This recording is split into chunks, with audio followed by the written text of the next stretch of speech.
O Senhor esteja convosco. Proclamação do Evangelho de Jesus Cristo, segundo Mateus.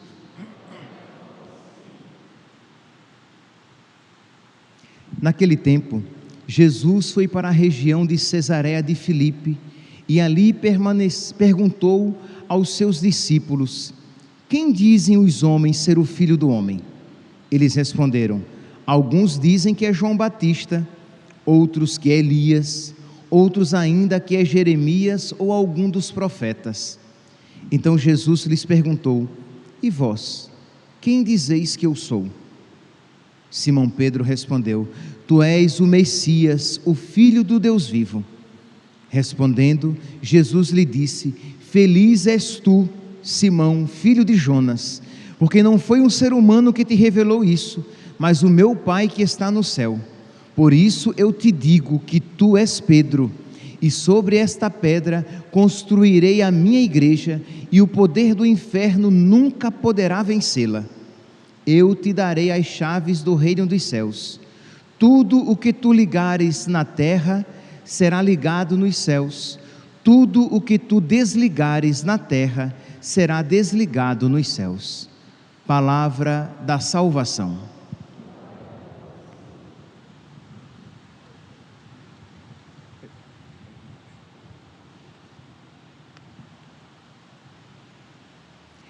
Caríssimos irmãos e irmãs, estamos celebrando a festa da Cátedra de São Pedro. O que significa isso, a festa da Cátedra de São Pedro? A palavra cátedra, cadeira. Quando nós, então, nos voltamos para esta realidade e celebrar a cátedra, a cadeira de São Pedro, nós estamos de alguma maneira celebrando um aspecto fundamental do ministério de São Pedro, que é o de ensinar. Ministério este que os outros bispos, unidos a Pedro, também desempenham. Então nós estamos celebrando esta realidade do ensinamento de Cristo por meio de Pedro e por meio dos bispos unidos a Pedro. Nós sabemos, né, que Jesus Cristo, ele fundou a sua igreja, né, sobre os apóstolos, de uma maneira particular, sobre a profissão de São Pedro. Pedro, tu és pedra, e sobre esta pedra eu edificarei a minha igreja. E este então é o ofício de Pedro e de todos os bispos, de proteger o seu rebanho, com um alimento sadio, com um alimento de qualidade, que é o ensinamento de Cristo, que são os sacramentos, sem dúvida, mas hoje, como festa da Cátedra de São Pedro, eu vou me ater a esta realidade do ensinamento.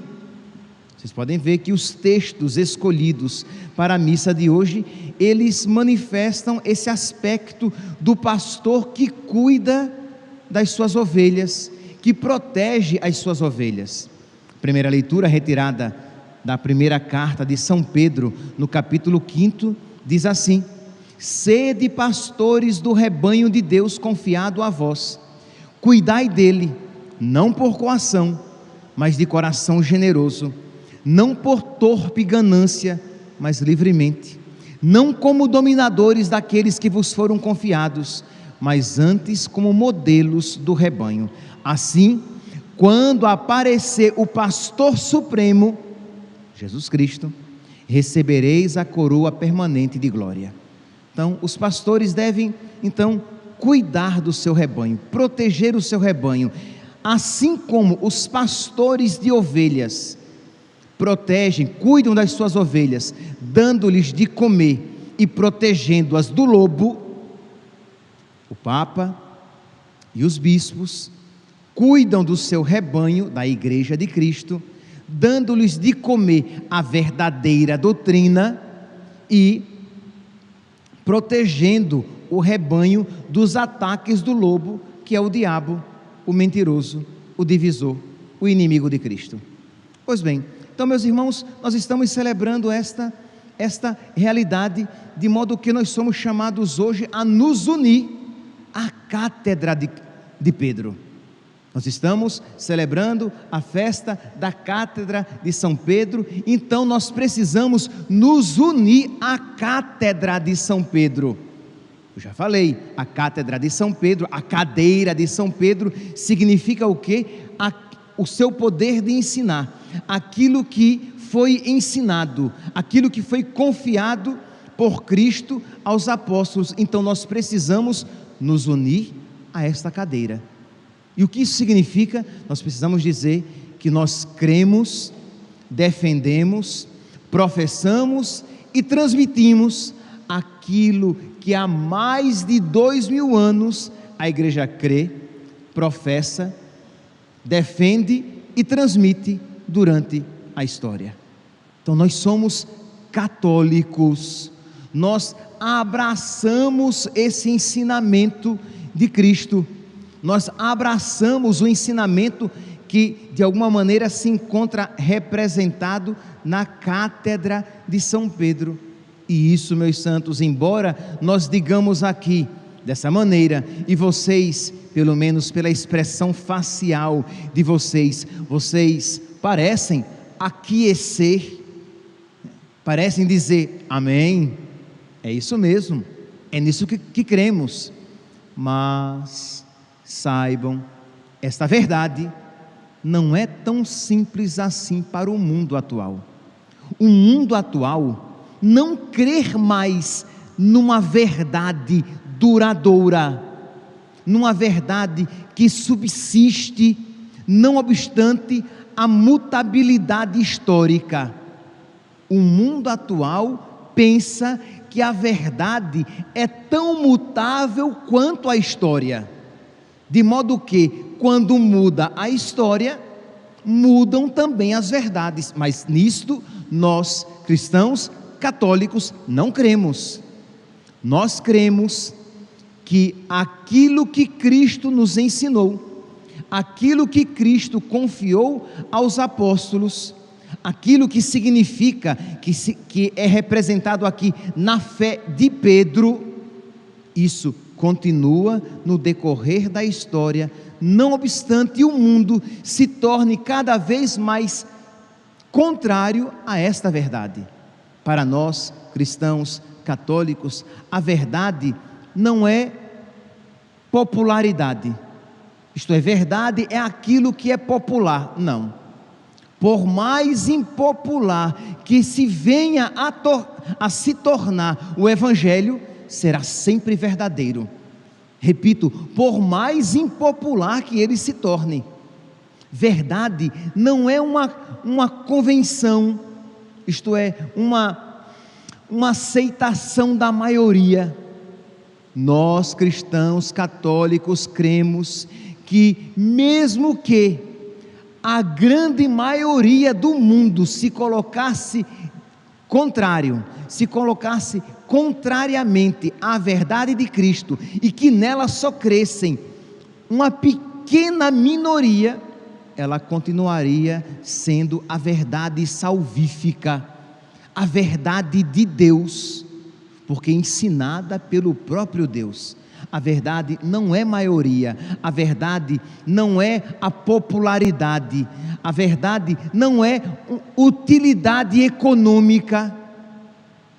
Por mais que, segundo alguns, a verdade evangélica se torne algo não muito interessante economicamente, é mais interessante, dizem alguns, promover a homossexualidade. Porque se você promove o casamento, você promove filhos, e se você promove filhos, você vai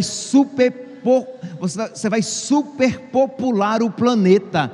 E segundo esses, que é uma mentira, o planeta está já superlotado e nós precisamos diminuir a quantidade de pessoas no mundo, de modo que os relacionamentos homossexuais são mais interessantes. Por quê? Porque não promovem isso. O aborto é interessante e porque sustenta um mercado milionário de clínicas abortivas.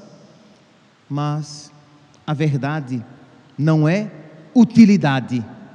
Por mais útil que se apresente economicamente esta mentira, nós cristãos católicos continuaremos pregando a verdade, que é proibido, é pecado mortal matar. Mataram a criança no ventre das suas mães, e que Deus cria o homem e a mulher, e cria o homem para a mulher e a mulher para o homem.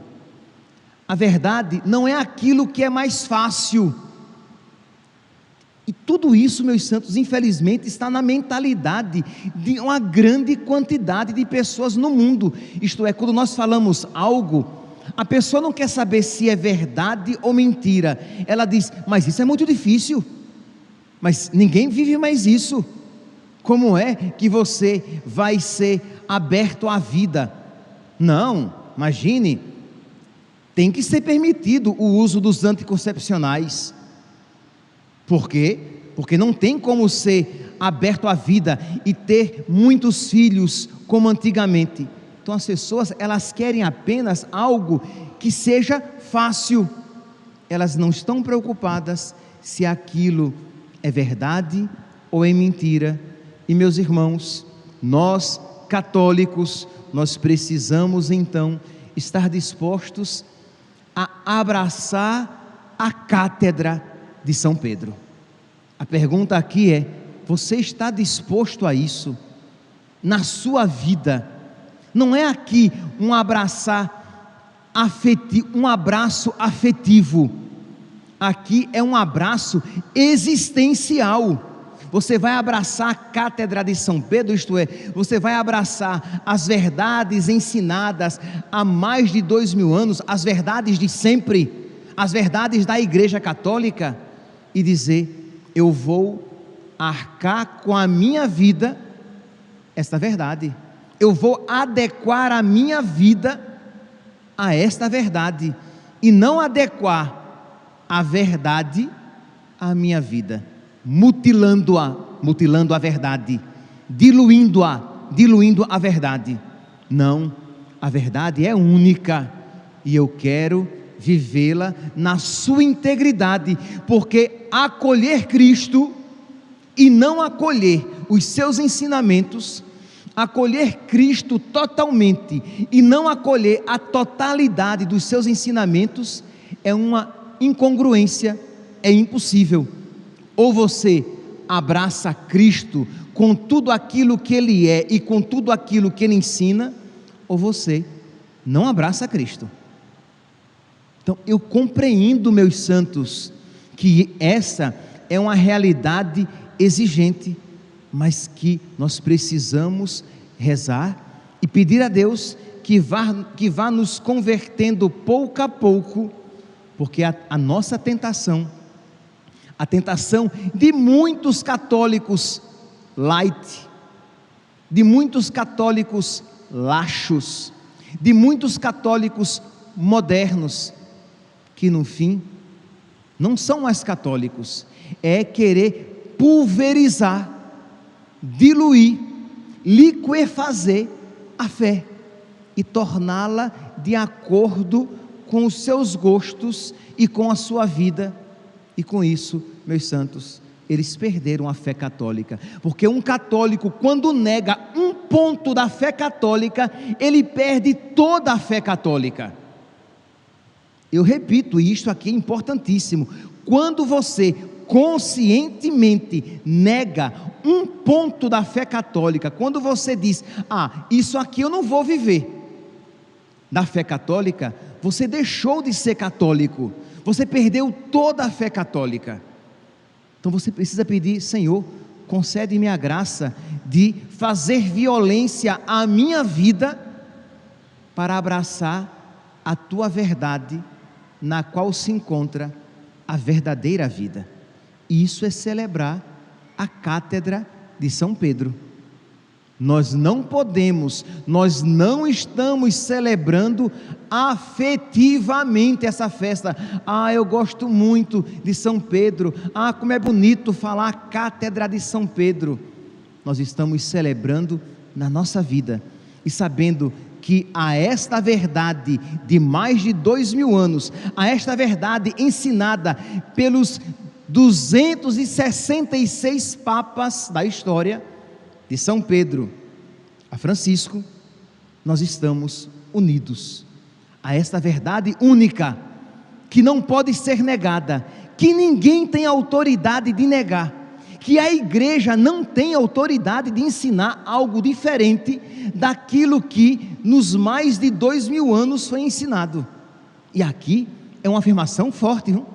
A igreja não tem autoridade, ninguém na igreja tem autoridade de ensinar algo de diferente daquilo que faz parte do ensinamento essencial da igreja, daquilo que hoje nós celebramos na Cátedra de São Pedro.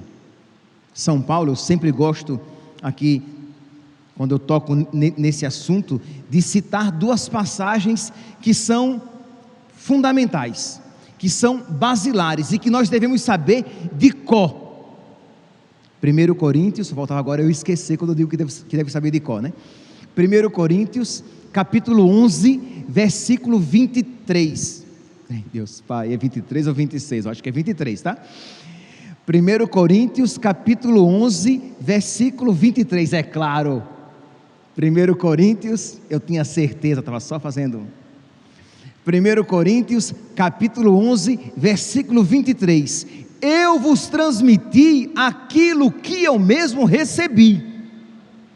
Isto é, São Paulo está transmitindo, está ensinando, não ideias da sua cabeça, ele está transmitindo aquilo que ele mesmo recebeu de Cristo.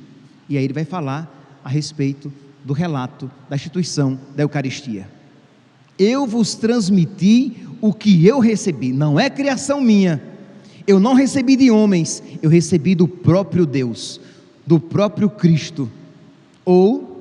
Então 1 Coríntios, capítulo 11, versículo 23, a outra passagem é mais clássica ainda, Gálatas, capítulo 1, versículo 6 e seguintes, Gálatas, capítulo 1, versículo 6 e seguintes, o contexto era esse: os Gálatas, que tinham sido evangelizados por São Paulo, estavam sendo seduzidos por novidades, e estavam abandonando o Evangelho.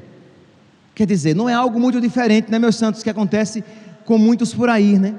Diante de novidades no mundo, as pessoas começam a abandonar o Evangelho, novidades que se parecem mais prazerosas, novidades que se apresentam como mais fáceis, novidades que parecem mais factíveis, mais facilmente postas em prática.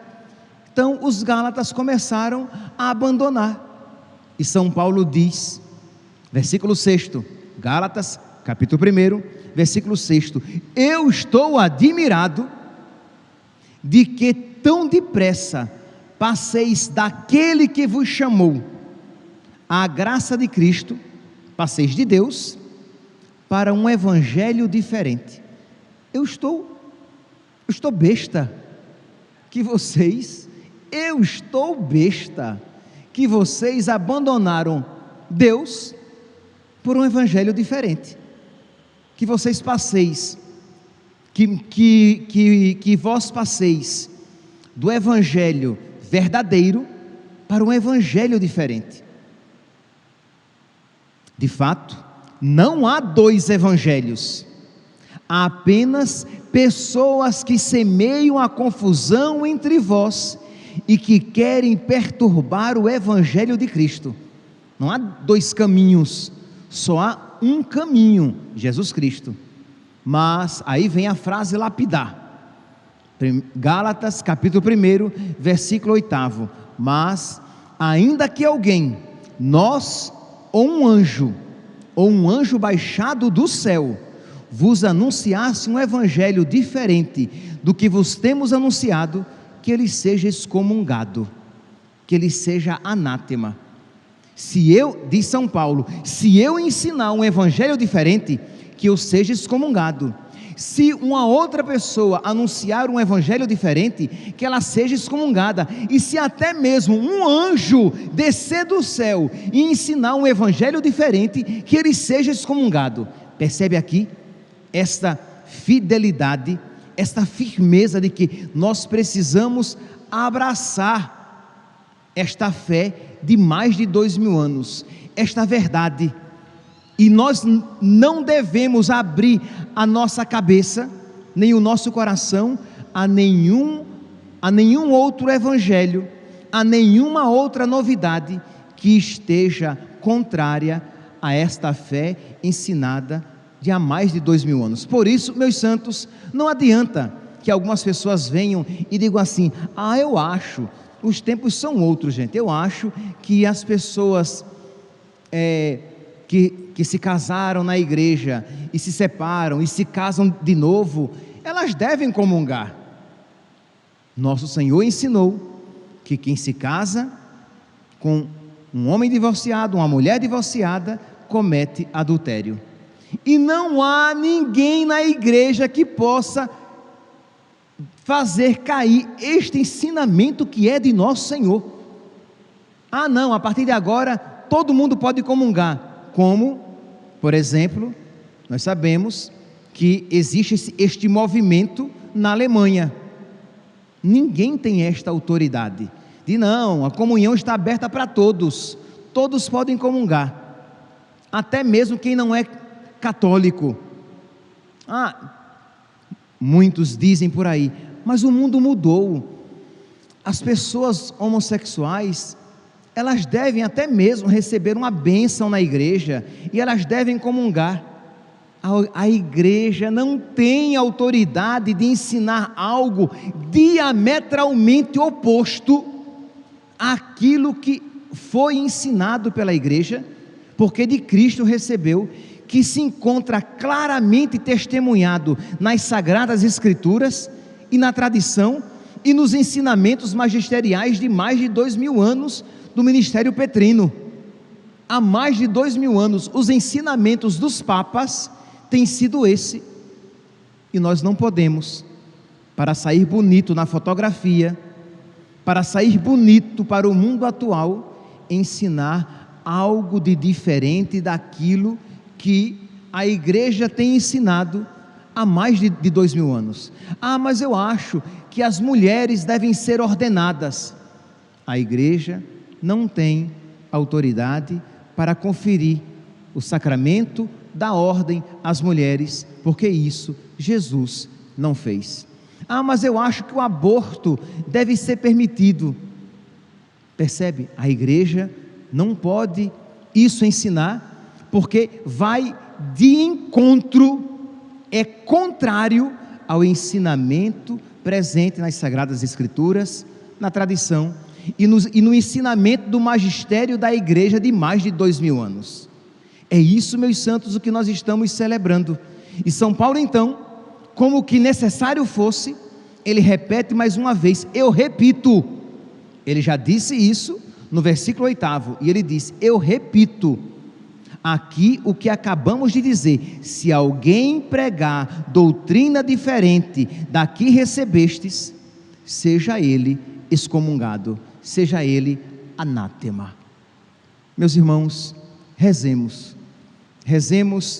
pelos nossos pastores, rezemos pelos sacerdotes, pelos padres também, porque de alguma maneira eles também são pastores, para que nós sejamos fiéis à cátedra de São Pedro, para que nós sejamos fiéis a este ensinamento bimilenar de mais de 2000 anos, para que nós, para ganhar popularidade do mundo, para ganhar likes, que nós não nos afastemos do ensinamento de sempre da única igreja de Cristo, da igreja católica, para que nós possamos estar unidos a Pedro, para que nós possamos ser bons pastores, e para que nós, no final das nossas vidas, possamos receber a coroa da glória. Rezem por nós, para que nós possamos ser pastores segundo o coração de nosso Senhor. Louvado seja nosso Senhor Jesus Cristo, para sempre seja louvado.